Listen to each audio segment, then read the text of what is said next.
বাউল সম্রাট ফকির লালন শাহর ১৩৫তম তিরোধান দিবস আজ। এ উপলক্ষে কুষ্টিয়ার কুমারখালীর ছেউরিয়ার আখড়া বাড়িতে শুরু হয়েছে ৩ দিনব্যাপী লালন উৎসব। এবারের তিরোধান দিবসের অনুষ্ঠান জাতীয়ভাবে পালন করায় মেলা ঘিরে নেই বাড়তি স্টল। শুক্রবার সন্ধ্যায় লালন উৎসবের উদ্বোধন করেন অন্তর্বর্তী সরকারের সংস্কৃতি উপদেষ্টা মোস্তফা সরোয়ার ফারুকী। কুষ্টিয়া প্রতিনিধি সাবিনা ইয়াসমিন শ্যামলীর পাঠানো রিপোর্ট। ছবি তুলেছেন মোহাম্মদ আসিফুজ্জামান।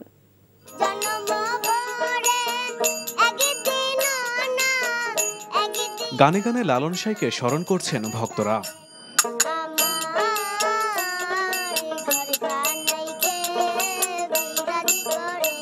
আখড়াবাড়ির চারিদিকে সাইজির ভক্ত অনুরাগদের কণ্ঠে লালন ফকিরের আধ্যাত্মিক গান যেন প্রাণ ফিরে পেয়েছে।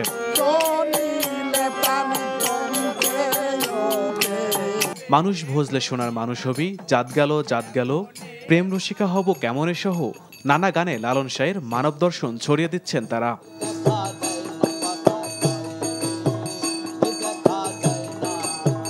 বাউল সম্রাট ফকির লালন শাহের ১৩৭তম তিরোধান দিবস ঘিরে আখড়াবাড়িতে আয়োজন করা হয়েছে ৩ দিনব্যাপী লালন মেলার।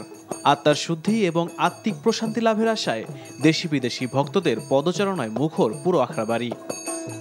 মানুষ হচ্ছে বৃন্দাবন, এটা বৃন্দাবন ধাম। বিভিন্ন মতের মানুষ একত্রিত হয়ে আজকে সাধু সঙ্গ শুরু হবে। সাধুগুরুর সঙ্গে দর্শন হয়, দেখা হয়, দেশ বিদেশ থেকে আসে আসে, তাদের সঙ্গে মত বিনিময় করলে ভালো লাগে, আত্মার শান্তি লাগে।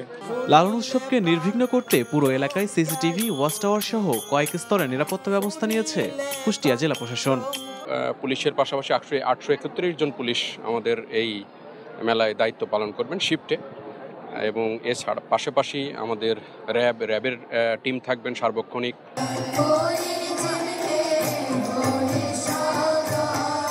আখড়াবাড়িতে ৩ দিনব্যাপী লালন উৎসবের উদ্বোধন করেন সংস্কৃতি বিষয়ক উপদেষ্টা মোস্তফা সরোয়ার ফারুকী। প্রথমবার জাতীয় পর্যায়ে সরকারিভাবে লালনের তিরোধান দিবস পালিত হচ্ছে সারা দেশ জুড়ে।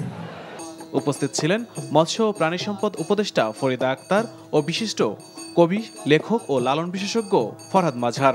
যে লালনের গান আসলে সংরক্ষণ করা আমাদের ভবিষ্যৎ প্রজন্মের জন্য, এমনকি আমি মনে করি আন্তর্জাতিক পর্যায়ে পৌঁছে দেওয়া খুব জরুরি।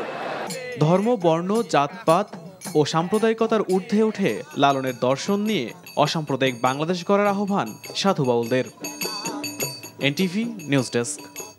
বান্ডেল থাকলে প্রতি সেনমানিতে টাকা বাঁচবে। বিকাশ সেনমানি বান্ডেল কিনে জিতুন প্রতি লেনদেনে।